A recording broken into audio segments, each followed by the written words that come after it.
ஆண்டவராகிய இயேசுவின் நாமத்தினாலே உங்கள் யாவருக்கும் ஜூன் மாதத்தினுடைய அன்பின் வாழ்த்துக்களை தெரிவித்துக் கொள்கிறேன். இந்த மாதத்திற்கான வாக்குத்தத்த வசனத்தை நாம் தியானிக்கலாம். அப்போஸ்தலர் 12வது அதிகாரம் 10வது வசனம். அவர்கள் முதலாம் காவலையும் இரண்டாம் காவலையும் கடந்து நகரத்திற்கு போகிற இருப்பு கதவண்டையிலே வந்தபோது அது தானாய் அவர்களுக்கு திறவுண்டது. அதன் வழியாய் அவர்கள் புறப்பட்டு ஒரு வீதி நெடுக நடந்து போனார்கள். உடனே தூதன் அவனை விட்டு போய்விட்டான். கிறிஸ்துவுக்குள் பிரியமான சகோதர சகோதரிகளே, இந்த ஜூன் மாதத்தை குறித்து கர்த்தருடைய ஆவியானவர் பேசின காரியம் என்னவென்றால், இந்த ஜூன் மாதத்தில் தானாய் அநேக காரியங்கள் திறக்கப்பட போகிறது. இது ஜூன் மாதம். நம்ம ஒரு ப்ராக்டிக்கலாக நம்ம பேச்சு நடைமுறையில் ஒரு ஞாபகத்துக்கு நம்ம வச்சுக்கிறதுக்கு எளிதாய் புரிந்து கொள்வதற்கு சொல்லணும்னா, இது ஜூனா அப்போ எல்லாம் தானா திறக்கும். கிறிஸ்துவுக்குள் பிரியமானவர்கள், நம்முடைய வாழ்க்கையில் கர்த்தருடைய ஆவியானவர் 6வது மாதத்தில் செயல்பட போகிற விதம் எப்படி என்றால், நமக்காக அநேக காரியங்களை தானாக திறக்க வைக்க போகிறார். வேதத்தில் அநேக உதாரணங்கள் உண்டு. கர்த்தரால் அவருடைய இன்னும் ஒரு வசனத்தை வாச்சா உங்களுக்கு நல்லா புரியும் நினைக்கிறேன். 2 கொரிந்தியர் 2வது அதிகாரம் 12வது வசனம். மேலும் நான் கிறிஸ்துவின் சுவிசேஷத்தை பிரசங்கிக்கும்படி துரோவா பட்டணத்தில் வந்தபோது கர்த்தராலே எனக்கு கதவு திறக்கப்பட்டிருக்கையில், பவுல் சொல்ற வார்த்தை கவனிங்களேன், கர்த்தராலே எனக்கு கதவு திறக்கப்பட்டிருக்கையில். அப்படின்னா இன்னைக்கு இந்த 6வது மாதத்துல சில விஷயங்களை கர்த்தர் தானா திறக்க போறாரு. 5 மாசமும் ஜபத்துல, வேதத்தை வாசிப்பதுல, உபவாசத்துல, கண்ணீர்ல, காத்திருப்புல, எவ்வளவு நாட்கள் இந்த 5 மாதங்கள் நீங்க போராடிட்டீங்கல்ல. இதெல்லாம் எதுக்கு தெரியுமா? பாஸ்டர், எப்படியாவது இந்த மாசம் அது கதவு திறந்துருமா, இந்த மாசத்துல ஏதாவது திறக்கப்படுமா, இந்த மாசத்துல ஏதாவது திறக்குமா, நான் எவ்வளவோ ட்ரை பண்ணி பார்க்கிறேன், ஆனா ஒண்ணுமே திறக்க முடியல. ஆவியானவர் சொல்றாரு, 5 மாசமா நீங்க திறக்க ட்ரை பண்ணிட்டீங்க, 5 மாசமா நீங்க திறக்க ட்ரை பண்ணிட்டீங்க, உங்க முழு பலத்தை யூஸ் பண்ணிட்டீங்க, முழு ஞானத்தை பயன்படுத்திட்டீங்க, ஆள் செல்வாக்க பயன்படுத்திட்டீங்க, எப்படியாச்சும் திறந்துடலாம். ஒரு தெய்வத்தையும் விடல. எந்த தெய்வமாவது இதை திறந்து கொடுக்குமா? ட்ரை பண்ணியாச்சு, ஆனா திறந்துச்சா? இல்லையே. கர்த்தராலே திறக்கப்பட்ட, இன்னும் சொல்ல போனால் கர்த்தராலே தானாய் திறக்கப்பட்ட கதவுகள், கர்த்தராலே தானாய் திறக்கப்பட்ட கதவுகள். இந்த ஜூன் மாதத்துல கர்த்தருடைய ஆவியானவர் பேசுகிற காரியம் அதுதான். மகனே, மகளே, 5 மாசம் நீ கஷ்டப்பட்டுட்டல்ல, இந்த 6வது மாசம் நான் தானா திறக்க போற சில விஷயத்தை நீ பார்க்க போற. உன்னுடைய காத்திருப்பு முடிந்தது. இவ்வளவு நாளா வெயிட் பண்ணி அந்த கதவு கிட்ட, அந்த காரியத்தினுடைய அருகில நின்று எப்ப திறக்கும், எப்ப திறக்கும் வெயிட் பண்ணீங்கல்ல. ஆவியானவர் சொல்றாரு, இந்த மாசம் தானா திறக்கும். ஏன்னா இது ஜூன் மாதம். இந்த ஜூன் மாதத்துல தானாய் கர்த்தர் திறக்க வைக்க போகிறார். முதல் காரியம், கர்த்தராலே தானாய் திறக்கப்பட்ட கதவுகள். அதிலிருந்து சில காரியத்தை 2 உதாரணங்கள் உங்களுக்கு காண்பிக்க விரும்புகிறேன். ஆதியாகமம் 7வது அதிகாரம் 16வது வசனம் இப்படியாக சொல்லுகிறது, தேவன் அவனுக்கு கட்டளையிட்டபடியே ஆணும் பெண்ணுமாக சகலவித மாம்ச ஜந்துக்களும் உள்ளே பிரவேசித்தன. அப்பொழுது கர்த்தர் அவனை உள்ளே விட்டு கதவை அடைத்தார். கவனிங்க, அப்பொழுது கர்த்தர் அவனை உள்ளே விட்டு கதவை அடைத்தார். இங்க யார குறித்து சொல்லப்பட்டிருக்குன்னு உங்களுக்கு தெரியும். நோவாவும் அந்த பேழையில அவனோட 8 பேர் பிரவேசிக்கிறார்கள். அது மாத்திரமில்லாமல் மிருக ஜீவன்களும் அதற்குள்ளே பிரவேசிக்கின்றன. எல்லாத்தையும் உள்ள அனுப்பிட்டு ஆண்டவர் செஞ்ச ஒரு காரியம், கர்த்தர் என்ன பண்ணாருன்னா, உள்ள விட்டு கதவை அடைச்சிட்டார். சரி, ஏங்க கதவை அடைக்கணும்? நம்ம வாசிச்ச வசனம் என்னது? அவர்களுக்கு கதவு என்ன பண்ணிச்சான்? தானாய் திறந்தது. அதை திறந்தது யாருங்கிறத நான் உங்களுக்கு காமிச்சேன். கர்த்தராலே எனக்கு கதவு திறக்கப்பட்டிருக்கையில் அப்படின்னா, நோவாவுடைய வாழ்க்கையில அவனை உள்ள விட்டு, அவனோடு இருக்கிற மிருக ஜீவன்களை உள்ள விட்டு, குடும்பத்தை உள்ள விட்டு கர்த்தர் கதவை அடைச்சிட்டார். உள்ள போன்னு சொன்னாரு, வேலையை கட்ட சொன்னாரு, அப்புறம் உள்ள உணவெல்லாம் சேகரிக்க சொன்னார், எல்லாம் பண்ண சொன்னாரு. எல்லாம் பண்ணதுக்கு அப்புறம் எல்லாம் முடிஞ்சுதா நோவா? எல்லாம் முடிஞ்சுதா ஆண்டவரே. கர்த்தர் தனக்கு சொன்ன எல்லாத்தையும் அப்படியே நோவா செஞ்சுட்டாரு. எல்லாம் செஞ்சு முடிச்சோன்னு பார்த்தா நோவாவை உள்ள விட்டு கதவை சாத்திட்டாரு. இப்போ வானத்தின் மதகுகள், பூமியின் ஊற்றுக்கண்கள் எல்லாம் திறக்க ஆரம்பிச்சிருச்சு. பயங்கர வெள்ளம். இப்போ ஏன் கதவை அடைச்சாருங்கிறத குறித்து நான் தியானிக்கும் போது நம்மளுடைய ஒரு சுவாபம் வெளிப்பட்டது. என்ன தெரியுமா? நம்ம மனுஷன் இருக்கிற ஒரு பெரிய ஆர்வம் என்னன்னா, ஐயோ இவர் வேற என்னை உள்ள விட்டு கதவை அடைச்சிட்டாரே, ஒரு வேளை கதவை அடைக்காம இருந்திருந்தா வெளியே என்ன நடக்குதுன்னு என்ன பண்ணிருக்கலாம், பார்த்துருக்கலாம். வெளியே போய் பார்த்துட்டு வந்திருக்கலாம். இது மனிதர்களுக்கே உண்டான ஒரு ஆர்வம். என்னதான் நடக்குது போய் பார்ப்போம், என்னதான் நடக்குதுன்னு போய் பார்ப்போம் அப்படி சொல்லி அவன் எப்படி ஆச்சு என்ன பண்ணியிருப்பான். நம்மளா இருந்தா அப்படிதான் என்ன செஞ்சிருப்போம். நம்ம ஆண்டவரே எல்லாம் சொன்னதை கேட்டாலும் அங்க என்னதான் நடக்குது, ஆண்டவரே நீங்க ஜலத்தினால் அழிப்பேன்னு சொன்னீங்க, மழை வெள்ளம் பயங்கரமா வரும்னு சொன்னீங்க, சரி என்ன நடக்குது நான் போய் பார்த்துட்டு வர்றேன் அப்படின்னு சொல்லி நோவா ஒரு வேலை என்ன பண்ணியிருக்கலாம், ட்ரை பண்ணியிருக்கலாம். ஆனா ஆண்டவர் என்ன பண்றாரு தெரியுமா? மனுஷனுடைய குணம் அவனுக்கு ஆண்டவருக்கு தெரியும்ல. ஆண்டவர் ஒரே முடிவு பண்ணிட்டார், வேண்டாம் இவன் வந்தானா கதவை திறந்துருவான், அதனால இவனை உள்ள விட்டு என்ன பண்ணிடலாம், கதவை சாத்திடலாம். இப்ப நோவாவுக்கு ஒரே கேள்வி, எனக்கு ஏன் கதவை அடைச்சிருக்கு? ஏன் நான் என்ன பேழையை விட்டு வெளியே போறேன்? இல்லையே, என்ன நடக்குது சும்மா அப்படி பார்த்துட்டு வந்துடுவேன்.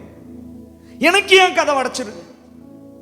வெளியே என்ன நடக்குது தெரியலையே, நான் மட்டும் ஏன் உள்ள இருக்கணும்? ஆண்டவர் நோவா பார்த்து சொல்றார், நோவா நான் உன்னை உள்ள விட்டு கதவை சாத்துனதுக்கு ஒரு நோக்கம் இருக்கு. உள்ள விட்டு உன்னை கதவை சாத்துனதுக்கு ஒரு நோக்கம் இருக்கு. வெளியே பெரிய அழிவு வருகிறது, வெளியே பெரிய அழுகையும் கூக்குரலும் கேட்டுக்கொண்டிருக்கிறது. பேழைக்கு வெளியே ஆபத்து, பேழையை சுற்றிலும் ஆபத்துங்க. பல லட்சக்கணக்கான ஜனங்கள் மரித்து கொண்டிருக்கிறார்கள்.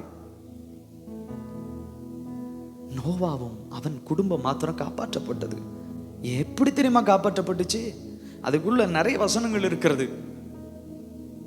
ஒரு வேளை கர்த்தர் கதவை அடைக்காம இருந்திருந்தாருன்னு வைங்களேன், நோவா ஒருவேளை வெளியே வராம இருந்தாலும் கூட இருந்தவங்க எப்படினாலும் என்ன பண்ணி இருப்பாங்க, வெளியே என்னதான் நடக்குதுன்னு பார்க்கலாம். சில நேரம் ஆண்டவர் நம்மளை உள்ள விட்டு கதவை சாத்துறதுக்கான நோக்கம், சினம் கடந்து போக மட்டும் கொஞ்சம் உள்ளே இரு. அடைக்கும் போது கஷ்டமா இருக்கும்.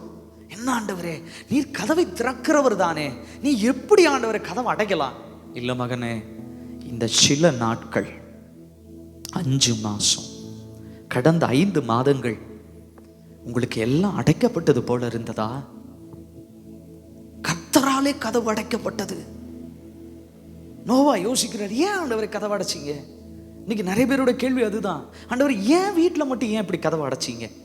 எல்லார் வீட்லையும் கதவு திறந்திருக்கே, ஆனா எனக்கு மட்டும் ஏன்? ஆண்டவர் சொல்றாரு, மகனே மகளே, இந்த கதவை மட்டும் நான் உனக்கு அடைக்கலன்னு வையே, வெளியே ஆபத்து இருக்குது, வெளியே ஒரு பெரிய பிரச்சனை இருக்குது, அதுல இருந்து உன்னை காப்பாற்றுறது தான் இன்னைக்கு நான் உன்னை உள்ள வச்சு கதவை சாத்தியிருக்கேன். நாட்கள் கடந்து போனது. இப்ப கர்த்தர் என்ன தெரியுமா செய்தார்? அந்த வசனத்தை உங்களுக்காக நான் காண்பிக்க விரும்புகிறேன். ஆதியாகமம் 8ஆம் அதிகாரம் 16வது வசனம், நீயும் உன்னோட கூட உன் மனைவியும் உன் குமாரரும் உன் குமாரரின் மனைவிகளும் பேழையை விட்டு புறப்படுங்கள். 17வது வசனம், உன்னிடத்தில் இருக்கிற சகலவித மாம்ச ஜந்துக்களாகிய பறவைகளையும் மிருகங்களையும் பூமியின் மேல் ஊறுகிற சகல பிராணிகளையும் உன்னோடே வெளியே வரவிடு, அவைகள் பூமியிலே திரளாய் வர்த்தித்து பூமியின் மேல் பலுகி பெருக கடவது என்றார். இப்ப ஆண்டவர் என்ன சொல்றாரு? பேழையிலிருந்து எல்லாம் கிளம்புங்க, உன் கூட எல்லாத்தையும் வெளியே வரவிடு. நோவா எல்லாத்தையும் வெளியே வரவிடு. சரிங்க, இந்த வார்த்தையை சொன்ன தெய்வம் இப்ப என்ன பண்ணிருக்கிறாருன்னு அர்த்தம். அவங்க சொன்னோன்னே எல்லாம் வெளியே வந்தாங்கல்ல, அப்படின்னா என்ன இருக்கு? கதவு திறந்துருச்சு. கர்த்தர் அடைச்ச கதவை நோவாவால திறக்க முடியாது. கர்த்தர் அடைச்ச கதவை நோவாவால திறந்திருக்க முடியவே முடியாது. அப்ப எப்படி இவங்க எல்லாம் வெளியே வந்தாங்க? கர்த்தரே திறந்தாரு. இப்ப புரியுதா ஏன் சில கதவுகளை கர்த்தர் அடைச்சாருன்னு? அந்த கதவை ஒரு நாள்ல தானா திறக்கும் போது நாம் வெளியே வந்து வர்த்தித்து இந்த பூமியின் மேலே பலுகி பெருகும்படியாய் கர்த்தர் நமக்காக அந்த கதவுகளை தானாய் திறக்கிறார். இப்ப நிறைய பேருடைய பிரச்சனை, பாஸ்டர் நான் பல சாவியை போட்டு பார்க்கிறேன், எப்படியாவது திறந்துடலாம், வெளியே போயிடலாம், எப்படியாவது வெளியே போயிடலாம். உங்களால திறக்கவே முடியாது. கர்த்தர் அடைச்ச கதவை அவரே தான் திறப்பார். இப்போ நோவா போய் கதவு கிட்ட நிக்கிறாரு, கதவு தானா திறக்குது. ஆண்டவர் சொல்றாரு, உன் கூட எல்லாத்தையும் வெளியே வரவிடு. வெளியே வர்றான். அவனால ஜன்னலை திறக்க முடிஞ்சது, மேல் தட்டை எடுத்து பார்த்தான், ஆனா கதவை கர்த்தர் தான் திறந்தாரு. உங்கள் வாழ்க்கையில் சில கதவுகள் அடைக்கப்பட்டிருக்கிறதா? அதை கர்த்தரே அடைத்திருக்கிறார். அது நன்மைக்கு. நம்ம அதை கேள்வி கேட்டுட்டே இருக்கிறோம், போட்டு வேற சாவியெல்லாம் போட்டு ட்ரை பண்ணிட்டு இருக்கிறோம். நம்ம ஞானம், நம்முடைய பலன், நம்முடைய ஆட்செல்வ, வாங்கப்பா குமாரருடைய மனைவிகள் எல்லாம் வாங்க வாங்க செட்டா வாங்க, இவர் வாருங்க நம்மளை உள்ள விட்டு கதவை அடைச்சிட்டார், வாங்க நம்ம எல்லாம் திறப்போம். அவர் என்ன அடைக்கிறது? 8 பேர் சேர்ந்து எவ்வளவு நாள் ட்ரை பண்ணாலும் திறக்க முடியாது. கர்த்தர் ஒரு நாளை நியமிச்சாரு, கதவு திறக்கப்பட்டுச்சு. நிறைய பேர் குடும்பமா உட்காந்து பிளான் பண்ணிட்டு இருக்கிறோம்.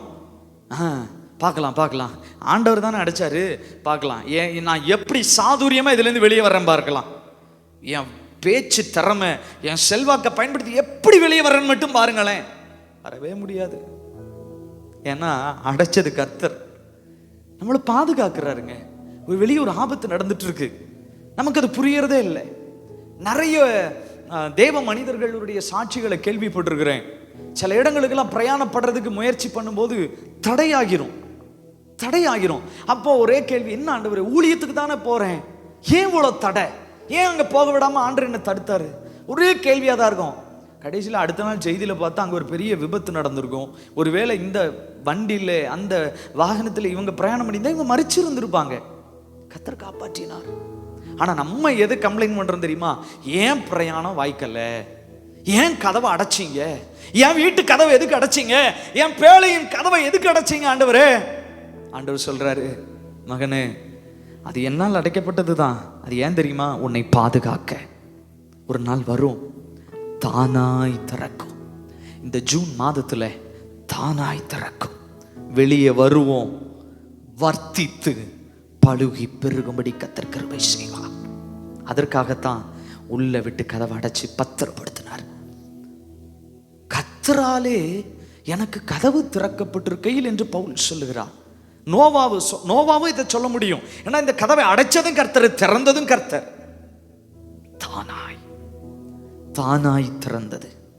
அவர்களுக்கு கதவு தானாய் திறந்தது இயேசுவின் நாமத்தினாலே. வருகிற ஆபத்துகளுக்கு, கடந்த நாட்களிலே வந்த நாச மோசங்களுக்கு விலக்கி பாதுகாத்து, உங்களை உள்ளே அப்படி அடைத்து வைத்து, ஒரு சிறகின் கீழே பாதுகாக்கிற அந்த கோழியை போல, பறந்து காக்கிற பட்சியை போல உங்களை அடைத்து வைத்து பாதுகாத்த தெய்வம் சொல்லுகிறார், இந்த 6வது மாதத்திலே உனக்கு கதவு தானாய் திறக்கும். நீ வெளியே வந்து வர்த்தித்து பலுகி பெருகுவாய். அப்ப சொல்லுவீங்க, கர்த்தர் கதவை அடைத்ததற்காக ஸ்தோத்திரம், அந்த அடைக்கப்பட்ட நாட்களுக்காக ஸ்தோத்திரம். அந்த அடைக்கப்பட்ட நாட்கள்ல பேழையில நம்மளால சும்மா உட்கார முடியாது. எத்தனை கேள்விகள், அந்த பேழைக்குள்ள எவ்வளவு ஆர்குமெண்ட்ஸ். ஏன் கர்த்தர் அடைச்சா, ஏன் கர்த்தர், ஒருவேளை இப்படி இருக்குமோ அப்படி இருக்குமோ? இல்லை, ஒன்னே ஒண்ணு, நம்முடைய நல்லதுக்கு, நம்ம நல்லதுக்கு தாங்க அதை செஞ்சாரு. அதே மாதிரி நம்ம பெருகணுங்கிறதுக்காகத்தான் அதை திறக்கவும் செய்கிறார். இன்னொரு கதவை உங்களுக்கு நான் காமிக்கிறேன் பாருங்களேன். இப்போ நம்ம அந்த வாசிச்ச அந்த தலைப்பு சார்ந்த அந்த சம்பவத்துக்குள்ள நம்ம போகலாமா?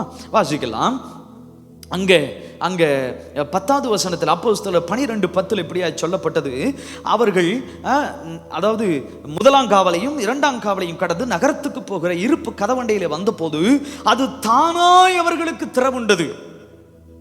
ஓகேங்க, அங்க பேழையின் கதவு தானா திறந்துச்சுங்க. இங்க 2வது சிறைச்சாலையின் கதவு தானா திறந்துச்சு. இந்த ஜூன் மாசம் இப்படி தானா திறக்கும். அந்த பேதுருவோட நிலைமை எப்படி தெரியுமா இருந்துச்சு பாருங்களேன். 6வது வசனம், 12வது அதிகாரத்தில் 6வது வசனம், ஏரோது அவனை வெளியே கொண்டு வரும்படி குறித்திருந்த நாளுக்கு முந்தின நாள் ராத்திரியிலே பேதுரு 2 சங்கிலிகளினாலே கட்டப்பட்டு 2 சேவகர் நடுவே நித்திரை பண்ணி கொண்டிருந்தான். காவற்காரரும் கதவுக்கு முன்னிருந்து சிறைச்சாலையை காத்து கொண்டிருந்தார்கள். ஒருத்தர் வந்து எழுப்புவாராமா, சங்கிலி அருந்துருமாமா, அது தானா அருந்து போகுமாமா. இதெல்லாம் சொப்பனத்துக்கு நல்லா இருக்கும். அப்புறம் இவங்க அப்படியே வருவாங்களா, வந்தா பார்த்தா அந்த இரும்பு கதவு தானாய் அவர்களுக்கு திறவுண்டது. ஆனா உள்ள வரும்போது ஒருத்தன் சாவியை போட்டு திறந்துதான் பேதுரு உள்ள கொண்டு போனான். சாவியை போட்டதை பேதுரு பார்த்துருக்கிற. அப்படி அவருக்கு தெரியும் இது எவ்வளோ திண்டுக்கல் பூட்டை விட பெரிய பூட்டு, இதுக்கு சரியான லாக்கு வச்சிருக்காங்க. அவனுக்கு தெரியும். அந்த கதவு கிட்ட நிக்கிறான், அவனும் தூதனும் நிக்கிறாங்க, தானா திறக்குதுங்க, சாவியை போடல. அப்போ பேதுரு யோசிச்சுட்டே இருக்கிறாரு, இதெல்லாம் கனவுல தாங்க நடக்கும். நிறைய வாக்குத்தத்த வசனம் கேட்கும்போது, நிறைய பிரசங்கங்கள் கேட்கும்போது நம்ம சொல்ற வார்த்தை என்ன தெரியுமா? இங்க பாருங்க, நீங்க எல்லாம் சொல்றதெல்லாம் கரெக்டு தான், ஆனா இதெல்லாம் எங்க தெரியுமா நடக்கும்? கனவுல, சொப்பனத்துல தான் நடக்கும். அது எப்படிங்க கதவு தானா திறக்கும்? சாவி போடாம எப்படிங்க ஒரு கதவு திறக்கும்? எப்படிங்க நடக்கும்? ஆண்டவர் சொல்றாரு, நடக்கும். ஏன் தெரியுமா? பேதுருவுக்காக அங்க ஒரு கூட்டம் ஊக்கமா ஜெபித்தது. சபையார் ஊக்கமாய் ஜெபித்தார்கள். அது மாத்திரமல்லாமல் இந்த பேதுருவை வச்சு இன்னும் செய்ய வேண்டிய வேலை மிச்சம் இருக்குது. கர்த்தருடைய ராஜ்யத்தை அசைக்கிற ஒரு பாத்திரம். அப்படிப்பட்டவர்களுக்கு கதவு தானாய் திறந்தது. தானா திறந்துச்சுங்க. நீங்க 5 மாசமா யோசிச்சுட்டு இருக்கீங்கல்ல, இங்க பாருங்க, எல்லா சாதுரியத்தையும் பயன்படுத்திட்டேன், இதுல இருந்தெல்லாம் என்னை ரிலீஸ் பண்றதுக்கு யாருக்குமே ஸ்ட்ரென்த் இல்லை. நானும் என்னென்னமோ ட்ரை பண்ணிட்டேன் பாஸ்டர், இதுல இருந்து என்னை விடுவிக்கிறதுக்கு ஒருத்தருக்கும் முடியாது. ஒருவேளை நடக்கலாம், அது கனவுல, சொப்பனத்துல. சொப்பனம்னு சொல்லி நீங்க சொல்லிட்டு இருக்கீங்கல்ல, அது இந்த 6வது மாசம் தானா நடக்கும். அந்த கதவு தானா ரிலீஸ் ஆகும். கர்த்தர் உங்களை வெளியே கொண்டு வருவார். அப்போ பேதுரு சொல்லுவார், இது இன்னும் கனவா நினைவா? வெளியே வந்து பார்த்தீங்கன்னா, பேதுரு வெளியே வந்துட்டாரு.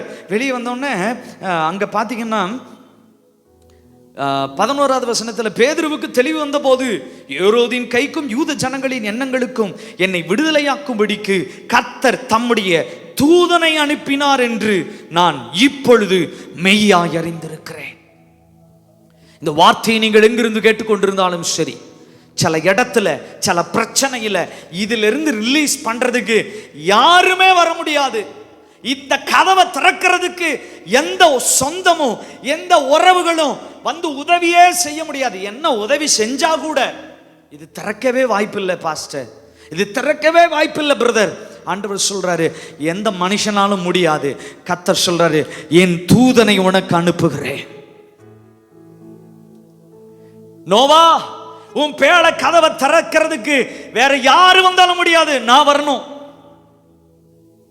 பேதுருவே, உன் சிறைச்சாலையின் கதவுகளை தானா திறக்கணும்னா யாராலையும் முடியாது, நான் வரணும்.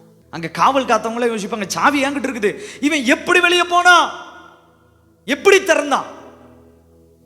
எப்படி திறந்தான் தெரியுமா? கர்த்தராலே தானாய் திறக்கப்பட்டது. இன்னைக்கு நீங்க அப்படி முடங்கி போயிருக்கிற, அடைக்கப்பட்ட சூழ்நிலையில் இருக்கிற நீங்க வெளியே வந்து ஒரு நாள் சாட்சி அனுப்பிங்க. இன்னைக்கு எந்த மைண்ட் பேட்டில்ஸ்ல, எந்த விதம் உங்களை, எந்த காரியம் உங்களை அடக்கி ஒரு இடத்துல அப்படி கூனி குறுக வச்சுச்சோ, அதுல இருந்து கர்த்தருடைய தூதன் உங்களை ரிலீஸ் பண்ண போறாரு. ரிலீஸ் பண்ணி உங்களை வெளியே கொண்டு வந்து சாட்சியாய், எல்லாரும் கேட்பாங்க, யாரு ஒண்ணு ரிலீஸ் பண்ணா? கதவு தானா திறந்துச்சு நீங்க சொல்லுவீங்க. இந்த அடிமைத்தனத்திலிருந்து யாரு விடுதலை ஆக்கினார்? கர்த்தரே விடுதலை ஆக்கினார். தானாய். ஜூன் மாதம் தானாய் திறக்கிற மாதம். இந்த ஜூன் மாதம் கதவுகள் தானாய் திறக்கிற மாதம். ஒரு காரியத்தை சொல்லி நான் முடிக்க விரும்புறேன். சரிங்க, பேதுருவுக்கு என்ன பண்ணுச்சு? சிறைச்சாலை கதவு தன்னால திறந்துருச்சு. ஆனா அங்க என்ன தெரியுமா நடந்தது? 12வது அதிகாரம் 14வது வசனம். அவள் பேதுருவின் சத்தத்தை அறிந்து சந்தோஷத்தினால் கதவை திறவாமல் உள்ளே ஓடி பேதுரு வாசலுக்கு முன்னே நிற்கிறார் என்று அறிவித்தார். கவனிங்க, ரோதை அப்படிங்கிற பெண் பேதுரு கதவை தட்டுற சத்தத்தை கேட்டுட்டாங்க. அம்மா கதவை தர, நான் தான் அப்படிங்கிறாரு பேதுரு. இவளுக்கு ஒரே சந்தோஷம் என்னன்னா பேதுரு வந்துட்டார். ஆனா உள்ள எதுக்கு ஜெபிச்சுட்டு இருக்காங்கன்னா பேதுரு வரணும்னு. நல்ல கவனிங்க, பேதுரு வரணும் தான் இவங்க எல்லாம் ஜெபிச்சுட்டு இருக்கிறாங்க. இப்ப பேதுரு வாசலுக்கு வெளியே நிற்கிறாரு. அந்த பேதுரு வந்து கதவை தட்டுறாரு. ஆனா என்ன பண்ணல, அந்த சந்தோஷத்துல இந்த அம்மா என்ன பண்ணல, கதவே திறக்கல. ஜெபிச்சதுக்கான பதில் வந்துருச்சு. இவங்க என்ன பண்ணியிருக்கணும்? கதவை திறந்திருக்கணும் தானே. அப்போதான் இதை வாசிக்கும் போது இன்னொரு காரியம் அங்க பாருங்க, பின்னாடியே பாருங்களேன். பேதுரு பின்னும் தட்டி கொண்டிருந்தான். அவர்கள் திறந்த போது அவனை கண்டு பிரமித்தார்கள். கவனிங்க, பேதுரு பின்னும் தட்டி கொண்டிருந்தான். அவன் தட்டிக்கிட்டே இருக்கான் பாருங்களேன். முன்னாடி தட்டுனான், திறக்கல. மறுபடியும் தட்டுறான், திறக்கல. அதுக்கப்புறம் வந்து தான் திறந்தாங்க. அவனை பார்த்து பிரமித்தார்கள். ஆனா ஜெபிக்கிறது யாருக்கு? பேதுருக்கு. கவனிங்க, பேதுருவின் வாழ்க்கையில் சிறைச்சாலை கதவு தானா திறந்துச்சு. ஆனா சீஷர்கள் கதவு என்ன பண்ணல, திறக்கவே இல்லை. தேவனால் அனுப்பப்பட்ட தூதன் உடன் இருந்த அந்த டைம்ல சிறைச்சாலை அவ்வளோ ஸ்ட்ராங்கான கதவு கூட என்ன பண்ணுச்சு, ஆட்டோமேட்டிக்கா ஓபன் பண்ணி இவங்களுக்கு வழி விட்டுருச்சு. ஆனா இந்த குரூப் பாருங்க, கதவே திறக்கல. நிறைய நேரம் நம்ம வாழ்க்கையில இதுதான் நடக்குது. நம்ம பதில் வீட்டுக்கு வெளியே தான் நிக்குது. ஆனா நம்ம என்ன பண்றது இல்ல இல்ல இல்ல இது நான் ஜெபிப்பேன், ஆனா எனக்கு நம்பிக்கை கிடையாது. அவனை பார்த்து பிரமித்தார்களாம். பிரமிக்கிறது எதை பார்த்தீங்க? இதெல்லாம் வாய்ப்பே இல்லை, இதெல்லாம் ரொம்ப ஆச்சரியம் அப்படின்னா தானே பிரமிப்போம். ஆனா இவங்க ஜெபிச்சது அதுக்கு தானே. இந்த 6வது மாசத்துல கவனிங்க, 6வது மாசத்துல உங்களுக்கு எல்லாம் தானா திறந்து உங்க வீட்டு வாசப்படியில வந்து நிற்கும். நீங்க எதுக்கு ஜெபிச்சுட்டு இருந்தீங்களோ அது உங்க வீட்டு வாசப்படியில வந்து நிற்கும். அப்ப கேட்பீங்க, பேதுரு யாரு உங்களை கதவை திறந்து ரிலீஸ் பண்ணது? அது உங்களை போட்ட இடம் பயங்கரமான பாதுகாப்பான இடமாச்சே, யாரு பேதுரு உங்களை ரிலீஸ் பண்ணது? அந்த கதவு தானா திறந்துருச்சு. நீங்க தான் என்ன பண்ணல, எனக்கு கதவையே திறக்கல. அப்படிதான் சொல்லியிருப்பார் பேதுரு. பிரியமானவர்களே, நீங்க அந்த கதவை திறந்ததுக்கு அப்புறம் பாருங்களேன், உங்களுக்கு ஒரு ஆச்சரியமும் பிரமிப்பும் காத்து கொண்டிருக்கிறது. 6வது மாசத்துல அது உங்க வாசப்படியில வந்து நிற்கும். ஜஸ்ட் நீங்க வெல்கம் பண்ண போறீங்க. சில புதிய ஆசீர்வாதங்களை, நீங்க பல நாட்களாக கேட்ட ஜபத்தின் பதில்கள் உங்க வாசப்படியில வந்து நிற்கும். ஜஸ்ட் நீங்க ரிசீவ் பண்ண போறீங்க, அவ்வளவுதான். கதவு கர்த்தராலே திறக்கப்படுகிறது. கர்த்தராலே திறக்கப்படுகிறது. லேபா ஷுட்டூதா. எத்தனை கதவுகள் மனிதர்கள் உங்களுக்கு அடைச்சிருக்கலாம். ஆனா கர்த்தர் சொல்றாரு, நான் சில கதவுகளை தானா திறக்க வைக்க போறேன். நீ ஜெபித்ததற்கான பதில் உன் கதவு நிலை அருகே வந்திருக்கிறது. நீங்க ஜஸ்ட் அதை வெல்கம் பண்ண போறீங்க. ஆச்சரியத்தோட வரவேற்க போகிறீங்க. அந்த பதில் உங்கள் கதவு அருகே நிற்கிறது. கர்த்தர் அந்த கதவை திறக்கிறார். விசுவாசத்தோடு கதவை திறங்க. ஜெபிக்கிற நீங்க விசுவாசத்தோட ரிசீவ் பண்ணுங்க. எஸ், நான் ஜெபிச்சதுக்கு கர்த்தர் பதிலை கொடுத்தா. அப்படி விசுவாசத்தோட கிரியைகளை செய்வோம். கர்த்தர் பெரிய காரியங்களை செய்வா. கிருபை நிறைந்த ஆண்டவரே, என் அன்பு தேவ ஜனங்களுக்காக நான் ஜெபிக்கிறேன். கடந்த 5 மாதங்களாக எந்தெந்த கதவு திறக்கப்படலையே, என்னால் திறக்க முடியலையே, என் பலன் என்னுடைய ஞானம் எல்லாம் செலவு பண்ணிட்டேன், ஆனாலும் இந்த கதவு எனக்கு திறக்கலை பிரதர். இந்த பிஸ்னஸில் இந்த டோர் எனக்கு ஓப்பன் ஆகலை, இந்த குடும்ப வாழ்க்கையில் இந்த டோர் எனக்கு ஓப்பன் ஆகலை அப்படின்னு சொல்லி என்னென்ன காரியத்தில் கட்டப்பட்ட நிலைமையில் இருக்கிறார்களோ, இயேசுவின் நாமத்தினாலே உம்முடைய தூதனை அனுப்பி அந்த கதவுகள் தானாய் திறக்கப்படுகிறதற்காக ஸ்தோத்திரம். கர்த்தாவே, சகல ஆபத்து நாச மோசங்களுக்கு எங்கள் 5 மாதங்கள் விலக்கி பாதுகாத்து பத்திரப்படுத்தினீங்களே, அதற்காக ஸ்தோத்திரம். ஏற்ற நேரத்தில் எங்களை வெளியே கொண்டு வருவீங்க. நாங்க பழுகி பெருகுவோம், வர்த்தித்து பெருகுவோம். சாட்சியாய் அநேகருக்கு முன்பதாக நிற்போம். இந்த இந்த வார்த்தை கேட்ட ஒவ்வொருடைய வாழ்க்கையிலும், ஒவ்வொருடைய பிசினஸ்லையும், குடும்ப வாழ்க்கையிலும் கதவுகள் தானாய் திறப்பதாக, இயேசுவின் நாமத்தில் திறப்பதாக. உங்க நாமம் ஒன்றே மகிமைப்படட்டும். வாழ்த்துகிறேன். இந்த 6வது மாதம், ஜூன் மாதம் தானா திறக்கட்டும், தானா திறக்கட்டும் இயேசுவின் நாமத்தினாலே. மனதார ஆசீர்வதிக்கிறேன் நல்ல பிதாவே. ஆமென், ஆமென். கர்த்தர் உங்கள் யாவரையும் ஆசீர்வதிப்பாராக. God bless you, God bless you, God bless you. Thank you, thank you.